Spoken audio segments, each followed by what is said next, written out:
Hour 2 Overdrive continues, brought to you by FanDuel, bringing you everything from the opening line to the final score. Bryan Hayes, Dave Feschuk of the Toronto Star.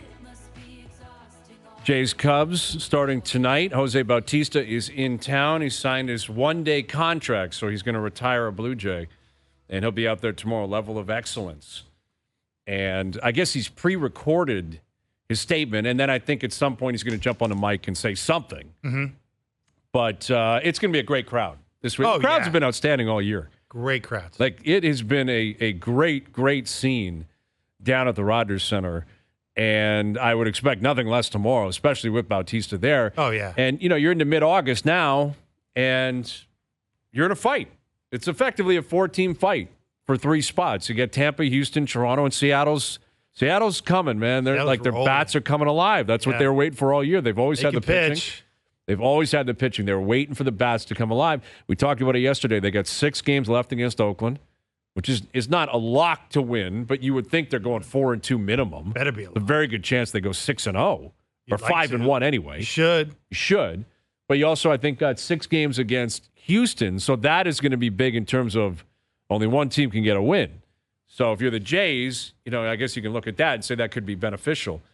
But the Jays just are not going to have that soft landing in the American League East, regardless of what's happening with the Yankees and the Sox. They're not going to just cave. No. And they're not going to be easy wins. No, so there's nothing easy. You're going to have to earn this if you're Toronto. There's nothing easy about this. You're going to have to earn it. Yeah, for sure. Which is the way it should be. Over 162, that's to be expected. The Jays aren't making any excuses or anything. But Seattle is like a legitimate wild card contender now, and they were not necessarily in the conversation a month ago. No, they weren't. Which goes to show you, it's amazing how it's switched since the trade deadline, right? Like the way the Angels have gone into the tank, and Seattle's gone the other way, and it's it's hard to predict sometimes the way the slumps of the season can affect the race. But man, well, Seattle's won 7 in a row. Yeah, they're a game and a half back of the Jays. They got 9-1 in their last 10. 9-1 in their last 10 plus 54 run differential. Yeah, they're a real team. Like, they're legit. And again, it all comes down to that offense. That's why they didn't sell. Right. There was all that conversation about Teoscar getting flipped, and Seattle said, we're not doing that. Mm-hmm. We're not going to mail this in. We believe if we get hot. Now, the Jays have been saying the same thing. If we get hot with runners in scoring position, look out. It's just not happening. It hasn't happened yet as of August 11th. Maybe this is the weekend it happens. Well, they've shown signs. They've shown signs. Have they shown signs? Have they, Dave? I didn't see signs in Cleveland. That was one of the worst 4-game series these eyes have ever seen. Oh. Horrendous. I mean, that was just awful. The offensive ineptitude from both teams. Like, Cleveland never felt like they were going to get cooking. Ever. No. They never do. There's no rallies. There's no big innings. There's no one you're necessarily scared of outside of Ramirez. The Jays had countless opportunities to break games open. Yeah. And they just simply couldn't do it. Here's Steve Phillips, our TSN MLB analyst. I guess Seattle's the real deal here, huh, Steve? Like, they are legit, man. Well, they're playing great. I mean, they're 12-2 over the last 14. Yeah. And their offense has spiked significantly, and that's been the biggest difference. They underperformed offensively, not dissimilar than the Jays. Now, they've turned it on a little bit now, and the Jays haven't. So, the Jays haven't turned it on. They still have a game and a half lead. Right. And at some point, you think that they should. And clearly getting Bichette back at some point soon will make a big difference to the offense, as they've not gotten anything out of Paul DeJong so far. So, I think, look, they're coming. And oh, by the way, the Mariners have the 4th easiest schedule remaining the rest of the way, although they do finish with a slew of Astros and Rangers games. And so I think that it's going to get tough for them at the end. But their thought is that they're going to try to make a run and see if they can't even get back into the division race. So that's what they have their sights set on, Seattle. Now, they're not even thinking wild card. Now, I think that's a pipe dream for them to get back into that division race, from where they are. And they're, 5.5 games out of the division, 3 games behind Houston, 5.5 behind Texas. But just a game and a half right now behind, where the Blue Jays are. And so their offense is really picked up. Julio Rodriguez is playing like a superstar, and he's such an entertainer as well. But, they're getting production from the big dumper behind the plate. Eugenio Suarez is starting to heat up a little bit too. The key for them, though, is their pitching and those young kids on the mound. I mean, Logan Gilbert the other day was just absolutely dominating in a performance. Emerson Hancock, another young pitcher, came up. He gave up 1 run in 5 innings worth of work, and they just keep them coming. The Jays are the better team. Mm-hmm. But they're going to have to hit better than they've been hitting, and Springer turning it around a little bit is certainly a good sign that things may be starting to turn for everybody. But the proof will be on the pudding for sure. Yeah, and they're dealing with some injuries right now. Obviously, like you mentioned, Feschuk, Kiermaier, you got Romano who's been out. Sounds like Romano could be activated at some point midweek. He won't be here this weekend. Bo's not got a timeline, like Schneider was speaking about an hour ago and said he's moving in the right direction, but still no timeline on that. But the story of the weekend was going to be about Jose Bautista until the story of the day broke, and that was that Alek Manoah has been sent down. And this is not a rehab situation. This is not the Florida Complex League. This is you're going to Buffalo, and this feels different. This feels like Hyunjin Ryu is now here, and they're going to side with him. They got some off days here. They're leaning towards a 5-man rotation. But what do you make of the messaging here from the team in terms of the decision to send Manoah down? Right. So I wrote about it on .ca. This was what they should have done. And I was surprised. I thought that they were so worried about Manoah's feelings when they recalled him so quickly previously. I wasn't sure that they would go down this road and do it. It's the right move. They've got 3 off days in 8 days. And honestly, not even a 5-man rotation is really going to make sense. You can pitch your 4 guys, your 4 key guys, and work around the off days and get them a couple starts. So, you send a guy down to the minor leagues, he has to be down for 15 days unless he's going to come back and replace somebody who's injured. And that would be about the 26th for Manoah, which would put them in the midst of another, 9 straight games, 10 straight games where maybe they could slot him in there. And in the meantime, get him rebuilt. But I think that, he has options available where Ryu doesn't. You're not going to send Ryu down to the minor leagues. And you can't really use him. And here's the thing.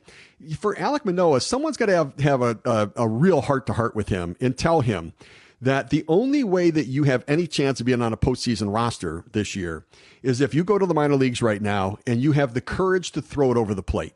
The walks are killing him. And I think he had like 17 walks in 22 innings, and that's just not a functional pitcher. And there's a part of him that still has this thought that he's got to nibble off the plate. Either he doesn't feel right or his stuff isn't located, and he feels like when he gives up a hard hit ball, he then has to trick guys and throw it off the plate. His only chance of success, and it may not work, maybe he's going to get knocked around, but his only chance of success is to get strike one, to attack the hitters, dare them to put the ball in play, and stay away from the walk, because the walk's just crushing him. Because then what happens is he finds himself in the 2-0, 2-1, 3-1 counts, 3-2 counts, guys tee off on him. And so, and here's the thing, you can't bring him out of the bullpen because you can't have guys walk batters when you bring him out of the bullpen. And so, it may be a lost year. But this is another chance for him to go down there, and if he takes it the right way, really get himself back on track. Steve, I remember talking to you around the All-Star break when Vladdy Guerrero won the home run derby, and there was a lot of speculation that could be the moment, that the lightning bolt that would sort of propel him into a great second half, and it just hasn't happened yet. 25 games since, he's had 5 home runs, and he's got 1 home run in his last 15. When you continue to look at this guy, and we've seen the 48 home run season a few years back, is there a 48 home run season in this guy anymore, or was that just an outlier? And we got to settle for the fact that he's not that player; he's something less than that going forward. Yeah, I'm not running away from the ceiling on him yet. I'm not. I think that it's been a bit disappointing and underwhelming, and he's been a little streaky, but I still. He puts the ball in play, and I think part of him is that he just gets caught in between, almost sometimes like he's afraid to swing and miss. And so he's so caught up in contact that he'll cut down his swing to be able to sort of feel the ball and feel for it instead of drive it. So I think he'll get back into that flow again. I think he'll find his rhythm again. It may not be this year, but I think it'll happen again. He's too young to really put a ceiling on him right now as to where he can go. I remember Bryce Harper, had some years where I thought to myself, is Bryce Harper really a good player? And then he turned it on again. And so, some of these guys, it takes them some time to really get locked in on that approach. I mean, look, Vladdy in a down year is still, better than most mere mortals. So, I mean, it's all about, expectations on our part. But I think that there's still, the ceiling is still phenomenal, and it's still up in the high 40s for home runs. Well, you just take a look at the guy that's going to be honored this weekend, and that's Bautista. He hit 54 when he was 29 years old. Yeah. Vladdy's 24. That's right. And he's already hit 48. So, you'd think, like, it's difficult when it comes to the contract conversation, and that has quieted a lot in Toronto. And to be fair to the Jays and Vladdy, that has largely been media-driven and fan-driven. What's going to happen with him? What kind of money? What kind of term would you commit to him right now? I'm not sure how you might do that dance if you're Vladdy and or the Jays at this point. But in terms of just pure production, he's 24 years old. Yeah. Like, you can't possibly look past him at this point in terms of potentially still being a top 5 guy in baseball for the next 5 to 10 years. Yeah, he's got a chance by the end of this year to already have 400 RBIs in his career. You know, and so, you know, you're looking at a guy that would be on pace for, 1,600 RBIs. That's a Hall of Fame guy. And right. So I think that we forget how young he is still. And part of it is that he's taught us to expect a lot. And so, but I still think there's a lot there for him to still deliver. I think there's a lot of upside still for him. You know, it's been a little bit up and down, but I still, he's a baby, and he's not even a late bloomer. I mean, like Bautista was a late bloomer. He bounced around, and so many teams gave up on him before he figured it out. And so, Vladdy's just a young superstar that's having a little bit of peaks and valleys here early in his career. Well, I was not aware of this. We had Anthopoulos on yesterday, and we were talking back about the Bautista acquisition. And Alex said in 2009, his first full season here, I believe, they were ready to cut bait on that point. Yeah. On Bautista after they had given him runway because they just didn't think he had it. And then I think he said there was an injury, or maybe Alex Rios got claimed on waivers. I think that's what it was. And then they flipped him. And they said, all right, we need someone in right field. Go out there in right field. You're going to play through September. He hit 9 home runs that September. The next year he hit 54 home runs. So even the Jays, who had him, and had him basically for free, they were sitting there in 2009 saying, this guy's not it, man. He doesn't have it.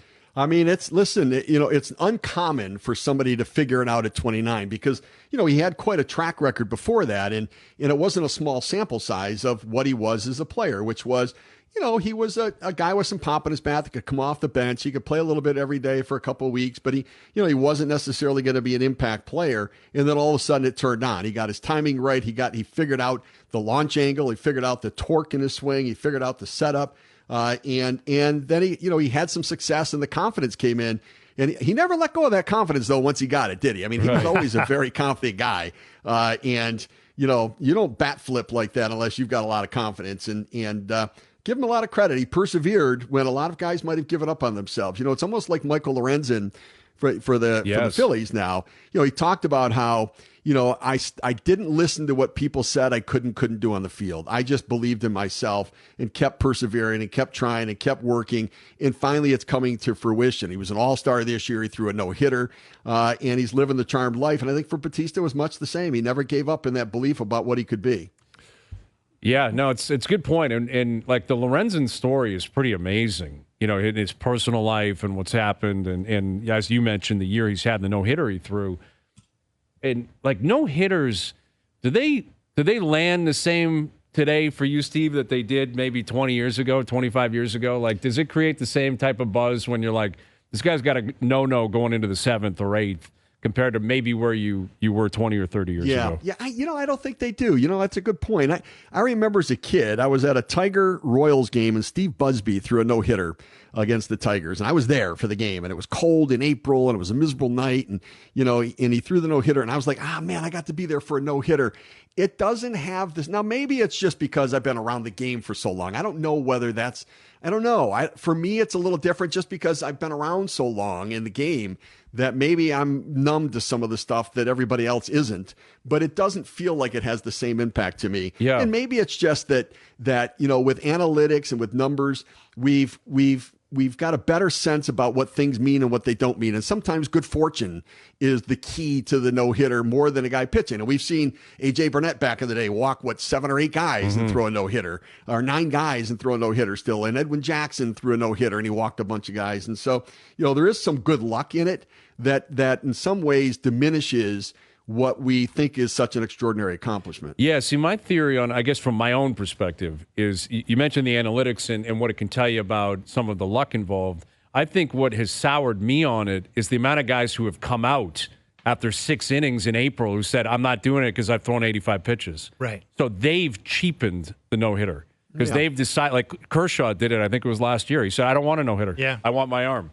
It's like, okay, then why should I care about you throwing a no-hitter if you don't care? That's a valid point, too. Yeah. And yet, when we get one, and look, he worked for this one. This was 124 pitches. And this was Rob Thompson, his manager, sitting in the dugout and sweating it out.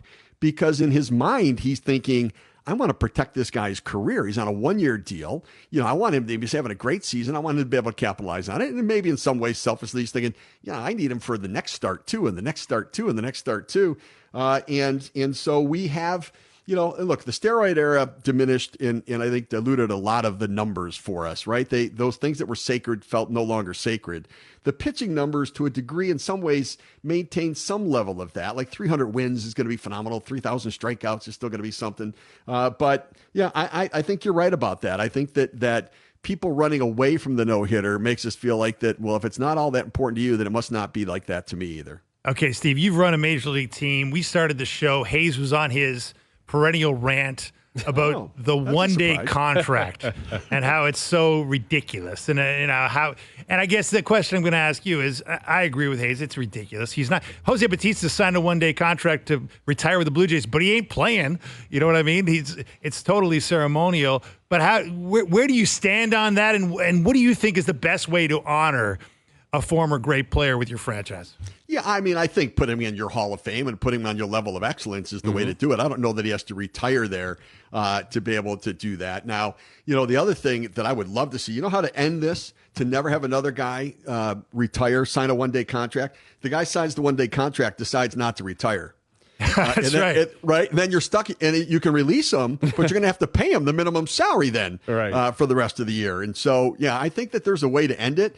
I mean, it might not be the greatest. I don't know you're going to get in the Hall of Fame of that team if you do that. But, yeah, I don't, I'm okay with it. It doesn't bother me. I don't know what it means, really.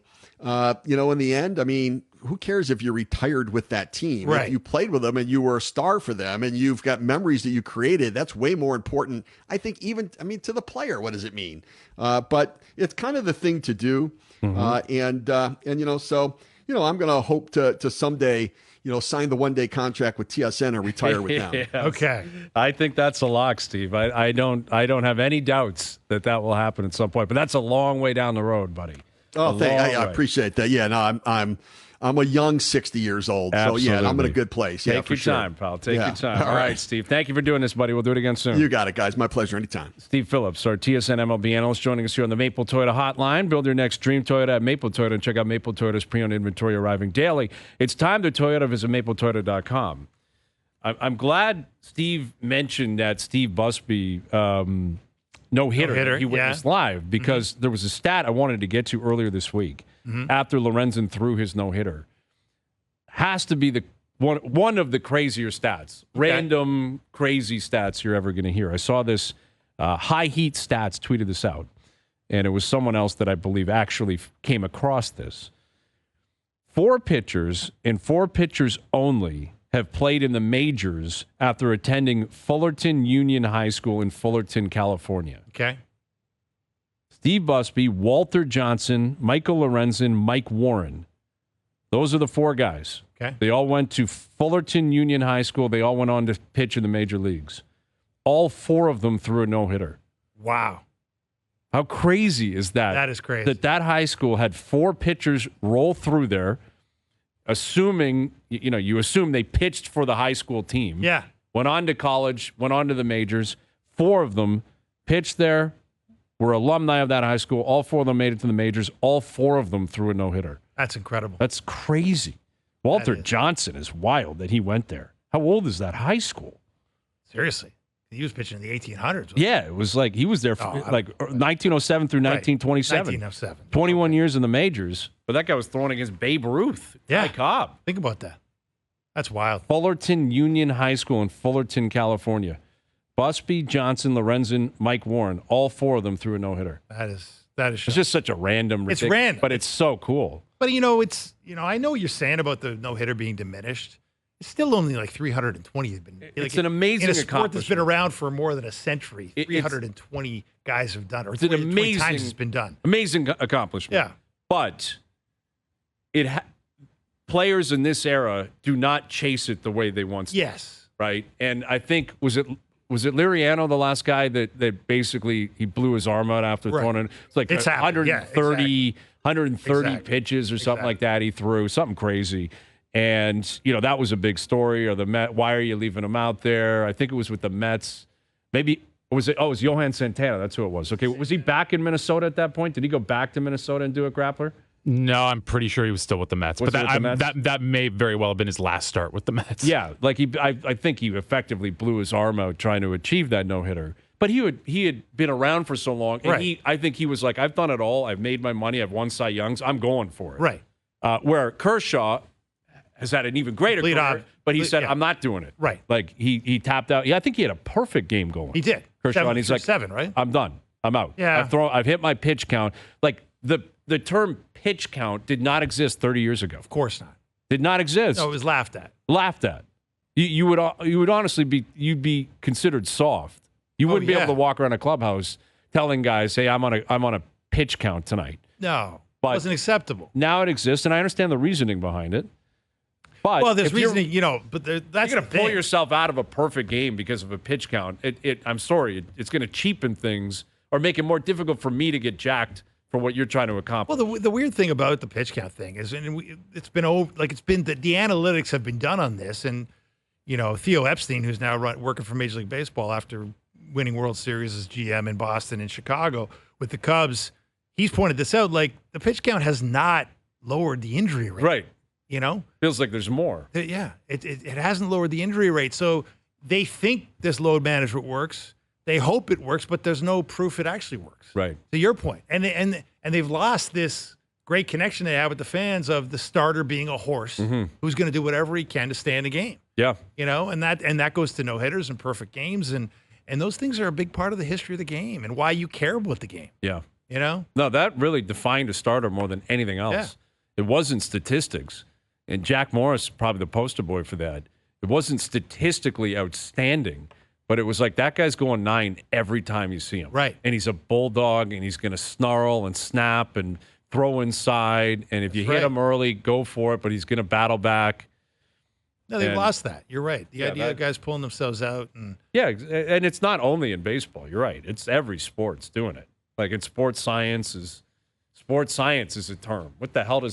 But nobody's. Yeah. No one knows exactly what sports science means. As somebody said to me, there's never been a Nobel Prize for sports science for a reason. Right. It ain't great science. No, exactly. No, nobody's going, the Toronto Raptors, here's your Nobel for load management. Right. No. And there's multiple sciences involved in terms of, the physical side of things, the diet, the workout, the sleep, There ain't a lot of proof, though. There's a lot of theories. Yeah. And that's what Theo Epstein's pointed out. Is like, we've ruined the starter. We've ruined the narrative of the great hero of the game. Yeah, they've on the mound. Basically killed it themselves. And for no reason, because they're still getting hurt. Yep, still getting hurt. Mail It In Friday brought to you by Boston Pizza. Weekends are better with fish bowls and frosty pints on the BP patio. Grab your sunscreen. Let's have a weekend. See you on the BP patio. All right, Jose Bautista going into the level of excellence. We've decided that if Toronto established their own level of excellence for all of the sports teams in Toronto, starting the year 2000. So we're talking since the new century hit, who would be in our top 5? Who would be the 5 inaugural inductees into the Toronto sports scene's level of excellence? Dave and I will give you our list, and we'll get to that next. All right, our good buddy Ryan Dempster in just over half an hour. He's very familiar with the Chicago Cubs. Love catching up with him, get his take on Jays Cubs this weekend. Jose Bautista, who I'm sure he faced a fair amount throughout his career. And just, general catching up what's happening when it comes to Dempster. Great guy to chat with. So he'll join us in just over half an hour. And tomorrow's going to be electric the whole weekend because he's in town, assuming he'll be at the game tonight. Yep. And tomorrow's going into the level of excellence, which I wouldn't say it's long overdue. It's not like he retired 15 years ago. But it was a formality. Like by 15, 16, you knew Bautista's going up. Hey, he's retiring tomorrow, Hayes. Yes, that's right. He did sign a one-day contract today to return to the Jays and retire tomorrow. You're right. I forgot about that. This is journalistic integrity is very important on this show. I don't know if there's anybody else with those 15, 16 teams that will go up. Probably Edwin. Edwin is a guy that's the guy I lean towards because of the longevity. Donaldson would have, but it was only a few years. Yeah. But they were great years. They were incredible years. Like, you could make a strong case for Donaldson going Oh, yeah. up. A strong case. Depends what you value. Yes. Well, and that leads us to the conversation we're about to have, because we were talking about this earlier today. Like, level of excellence, every team does something different. Right. Right? Whether it's jersey retirements, level of excellence, their own Hall of Fame. It's all, different variations. Statues. Exactly. Statues, different variations of saluting former great either players, coaches, management. Sometimes a former owner gets a statue. What do you know? That happens sometimes as well. Seen that? Broadcasters get, saluted. We know that down at the Dome, Tom Cheeks up there. That's right. So is Jerry Howarth up there? Not yet. Jerry's got to He will go. be. Yeah, Jerry's going up for sure. Yeah, that's got to be probably the next one, I would think, after Bautista. Probably should be. So we figured if we represented the city of Toronto, and let's say down at City Hall, because nothing else is going on in the city, they want to establish a level of excellence. Right. But you're not going to go back 50 years, 100 years. We decided let's start the year 2000. Okay. So once the new century hit, that's where your line of demarcation is moving forward up until today. 5 guys can go in. 5 players can go in. Players, coaches, management, 5 people that played or managed or coached in the city of Toronto since the year 2000. All right? Pretty simple guidelines. I love it. It's a lot of potential here. I had a difficult time narrowing this down to 5. It was a tough one. I think you can come up with 10, 15, but you want to establish integrity here, right? The level of excellence. You can't just be handing this out to anyone. The first class, the inaugural class, it's important stuff. Yeah, I held a lengthy committee meeting around the lunch table at the home office, and there was vigorous debate. Okay, there should be. Vigorous debate. You take the floor here, Dave, and you submit your 5 inaugural inductees into the Toronto Sports level of excellence. Yes, circa 2000. Circa 2000. Okay, I'm going to start with a guy that was the heart and soul of the Toronto Raptors in the era that led to their crowning achievement, winning that Game 6 in Oakland at the Oracle. And the guy who reeled off the first 11 points of that game in very memorable fashion was Kyle Lowry. Kyle Lowry. A lot of people call him the greatest Raptor of all time. He's not the greatest Raptor of all time. We'll get to that later. But he's had the best career as a Raptor. And that, for me, gets him into my top 5 on the level of excellence. You got Kyle Lowry. I got Kyle Lowry. Okay. My next one is going to be the controversial one because he's a Maple Leaf. He is not on the current roster of the Toronto Maple Leafs because this is a level of excellence, in my opinion, that is about taking it to the next level. It's about leveling up. It's about showing up when it matters. Regular season MVPs that do not show up in Game 7s need not apply to this. Is that right? Wow. Yes. Okay, that's I'm not difficult impressed guidelines. I'm not impressed by your regular season performances. Okay, you're a if tough they are marker. not backed up by postseason excellence. I see. Okay, so you got to go back a long way, unfortunately, in Leafland to find postseason excellence in this century. Right. So long that the guy I'm putting in my level of excellence, last played for the Leafs quite a few years ago, Curtis Joseph is my guy. Curtis Joseph is going in the inaugural class of the level of excellence. I love Cujo. That is a shocking. It's off the board. That is shocking. But if you think it through, a shocking submission. Obviously, he's a great player, great Leaf. Took the team in 2002. Yes. Tough to pick a guy off that 2002 team that went to the. Well, they had a lot of injuries that year. Came within 2 wins of a Stanley Cup final. Roberts was great that year. Obviously, the great O-Dog was a big factor in denying them. Yeah, that's right. Denying them that Stanley Cup final because O-Dog, of course, scored the OT winner. Yeah, that was in game 3, I think it was, right? But Cujo was stoning the O-Dog elsewhere.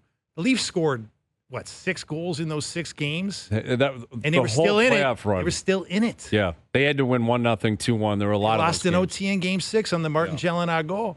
Right. So on top of that, Cujo was in the top 3 of the Vezina in the time period we're talking about here. Wow, Curtis Joseph. Well, you can't give it to Sundin because the prime of Sundin. Now, maybe you're going to, but the prime of Sundin was kind of. You think in the 90s? He wasn't.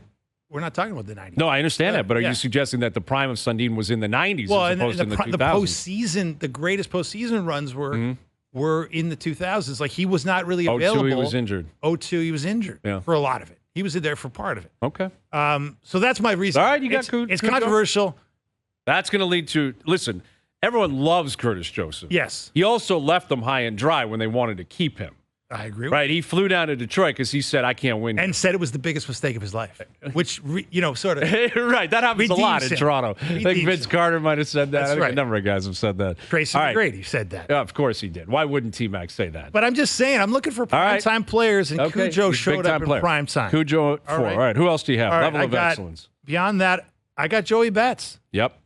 Of the Blue Jays that have come and gone in this century, he's my guy. Yep. I mean, obviously great regular season stuff, backed up by clutch performance when it matters. That 15 run too, when you think about the way they made the playoffs there, that meant a lot to this town. Yes, because it wasn't just breaking the longest postseason drought in professional sports, which it did, going back to 93.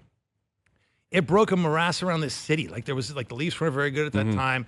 Raptors hadn't been breaking through yet. They were trying, but they weren't getting there. It brought baseball back in a lot of ways to this city. Yep. And he was the driving force of it. So I'm with you on that. So I got him. He's not just on the Blue Jays level of excellence. He's on mine. I got 2 left. One of them, to kind of crib for the Blue Jays, who have Bautista will be the 7th player to go on their level of excellence. They got 4 other guys on there who didn't play. Right. Almost, nearly, a good chunk of the Beast level of excellence. Cito, you got and Tom Cheek and Pat Gillick. So they got 2 executives. I'm only going with 1 executive on mine. It's not who you might think. It's Tim Leiweke. Yeah, I can't argue against that. It's Tim Leiweke because if you know the history of this town, changed everything. It changed everything. The way he rolled into town, he didn't just hire Masai Ujiri, which was important. He didn't just hire Brendan Shanahan, which, has had mixed results, but, whatever. He certainly set them Started great. Set them on a course to win a lottery that got him Austin Matthews. Hired the folks who got TFC, the MLS Cup. That was probably the biggest quickest turnaround, too. Incredible turnaround there. It wasn't just about those hires. It was about the attitude.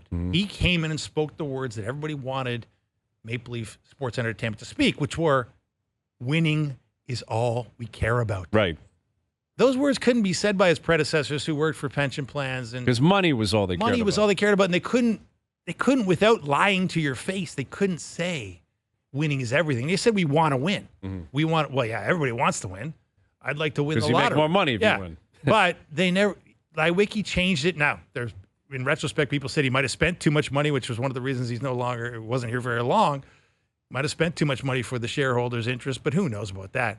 We do know that he understood what sports fans in this town wanted to hear. Yes. Yeah, he did. And he said those words, and they on a couple of fronts. Yes, he did. On a couple of fronts, they backed it up. Yep. And my last one, he was here for a good time, not a long time, but you got the man Kawhi himself, Leonard. Kawhi Leonard. It's the fun guy. The fun guy. And you have number 1. to, as much as nobody likes Kawhi, nobody really understands Kawhi. You have no attachment. Nobody to Kawhi. knows Kawhi. Nobody played with Kawhi knows Kawhi. Man, this is what I care about when it comes to professional sports, is delivering the goods, man. Right.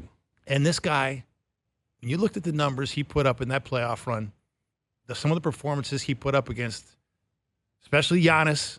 I mean, the way he went at Giannis as the head of the snake in the wall that turned an 0-2 series deficit into 4 straight wins over Milwaukee, which no one saw coming. Oh, listen, it was. I mean, Kawhi was dominant. Kawhi had Michael Jordan-esque numbers. I remember looking at some of the numbers he was putting up in the playoffs. They were Jordan-esque. Outrageous. Like, there had been nobody other than Jordan that had put up some of these numbers in small sample sizes. Obviously, small sample size will have to do for his Toronto tenure, but because he delivered what he delivered, the shot, the championship, the playoff, finals MVP.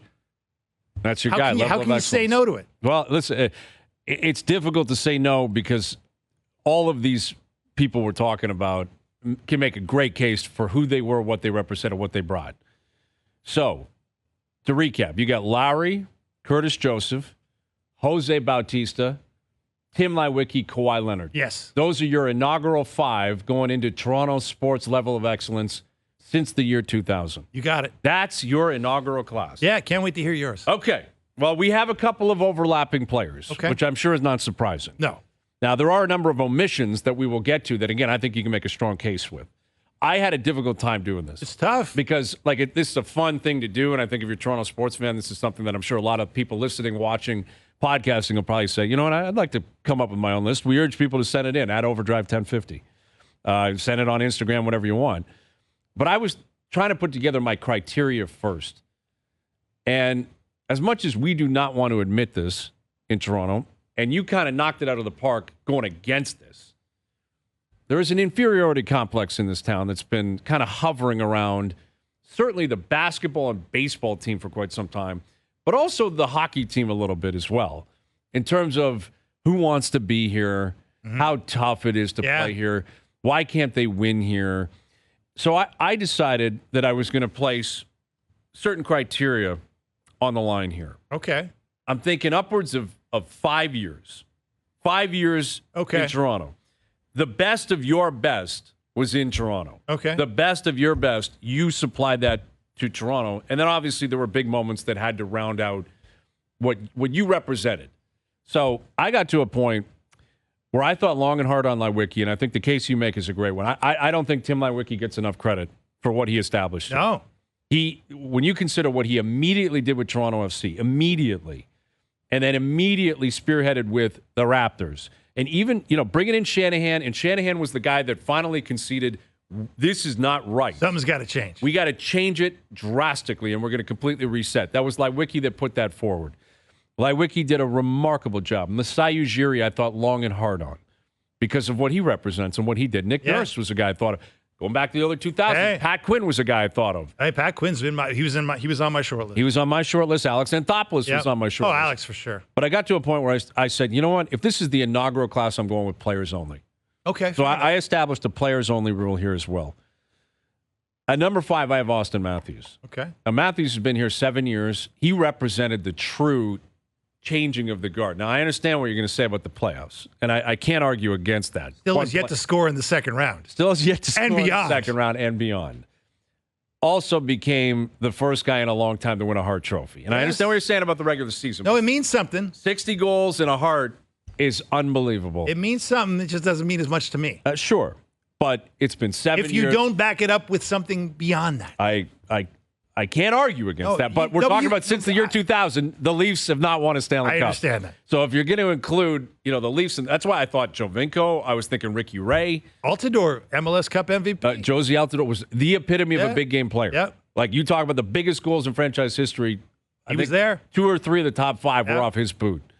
But I went Matthews 5 because of what he represented. 4 goals his first night, a Hart, 60 goals. And he has been the face of this recent team that, yes, the playoffs have been remarkably frustrating, but they have made the playoffs every year. Yes. And over these last 23 years, there's been a large pockets where that did not happen. And he was, I think, at the forefront of that. I have Roy Halladay at 4. Doc, again, you talk about the best of the best. I know what he did in Philly. And I knew the discussion, going into the Hall of Fame, Cooperstown, is he a Philly? He was a Blue Jay. He was a Blue Jay. Him winning a Cy Young as a Blue Jay. And again, it was a tough period in terms of wins and losses. Yeah, didn't play in the playoffs. But it wasn't every fifth day when it came to him. And he was the guy, like, maybe there's some nostalgia here about, how old I am. But he was the first guy I connected to where I was like, that guy is a Blue Jay, and that's all he wants to be. Yeah. He's not looking to go anywhere else. Until he did. Until he did. Yeah. And that was in 2009, but he had already been here for a long time. Yeah. And I don't know. Halladay, for me, it's a generational debate, Halladay or Steve, but for me, it's Halladay because of my generation. Of course. Like when I think of the Jays and I think of great Jays, I think Halladay. So I went with him at 4. I went with Bautista at 3. Okay.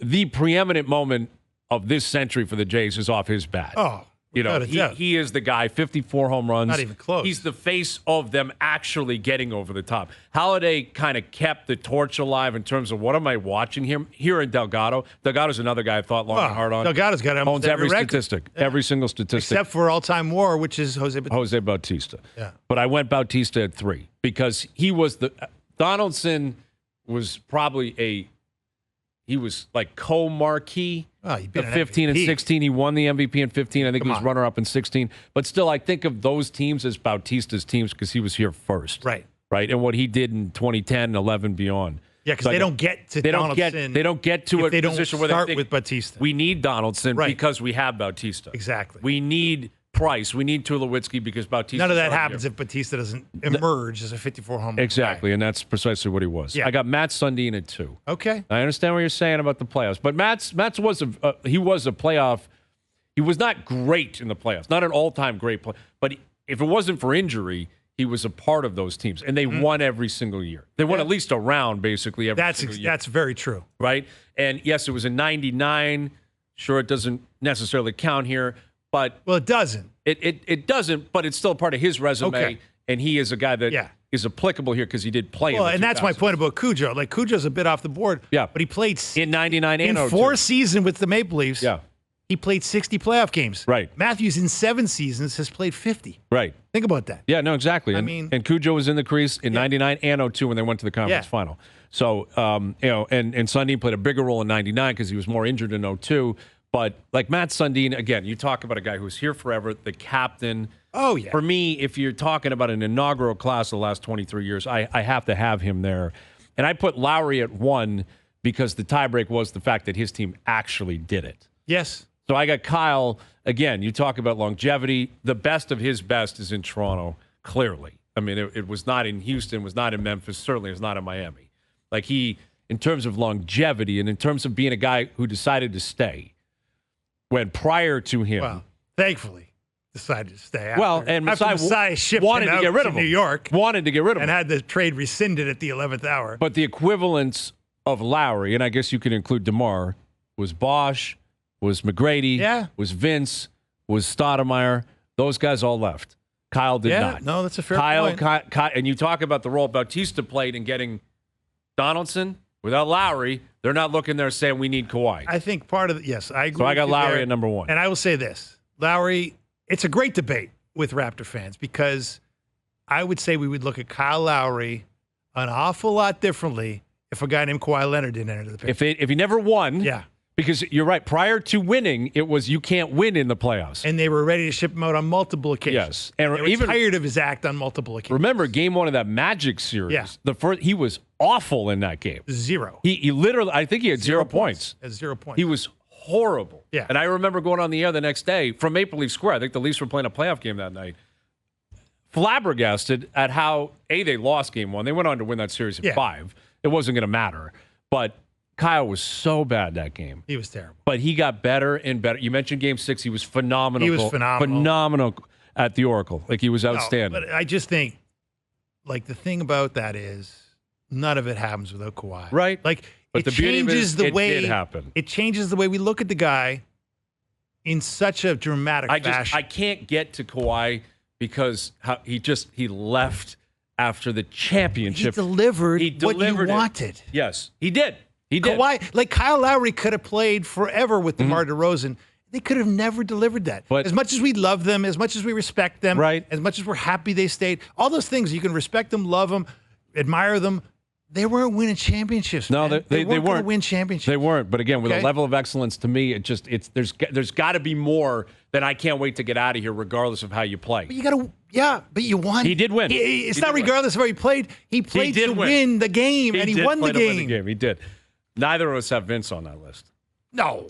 Well, I mean, there's a lot of slam dunk contest. revisionist history. Congratulations on that slam dunk contest. I hear you, but listen, in the early 2000s, it was Vince's talent. Biggest player on the planet in terms of fame. All right, there you go. Those are our top 5. The inaugural inductees into Toronto's level of excellence, circa 2000. Overdrive continues. TSN 1050 and on TSN 2. On Twitter, at Hayes TSN, at Overdrive 1050.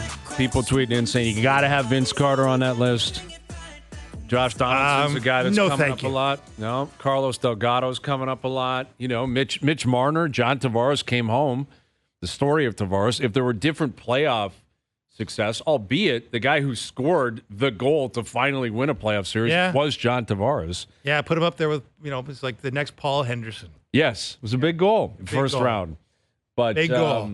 Nick Nurse, Masai, Yeah, Masai, like to me, Masai and Lightweight, Masai's close. I was kind of close on both of those, but Lightweight to me he brought Masai and he brought that change of attitude. Mm-hmm. But Vince Carter, let's like the Vince Carter debate to me is interesting. Like if you didn't live through it, a lot of people that grew up with Vince Carter, like I know current players in the NBA, they love Vince Carter, but to me, they love the caricature of Vince Carter, the slam dunk champion. Mm.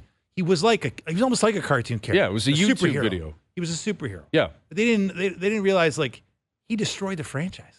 Well, or nearly. Exactly. Like I've made that argument a lot because there's a lot of revisionist history now, and I understand the want to do that. Yeah, and Vince is a nice guy, and he's had a great media career. And exactly. It's and you let bygones be bygones, and they won the championship now. Right. So 19 happened. Everyone can breathe. But I've always made this argument and always stand by it. As much as he put them on the map, he ripped them off it with the way he went out. It's very true. And that never comes up. It took a long time to recover. It took a long, long time. Final hour coming up. OverDrive continues. TSN 1050 and on the TSN app.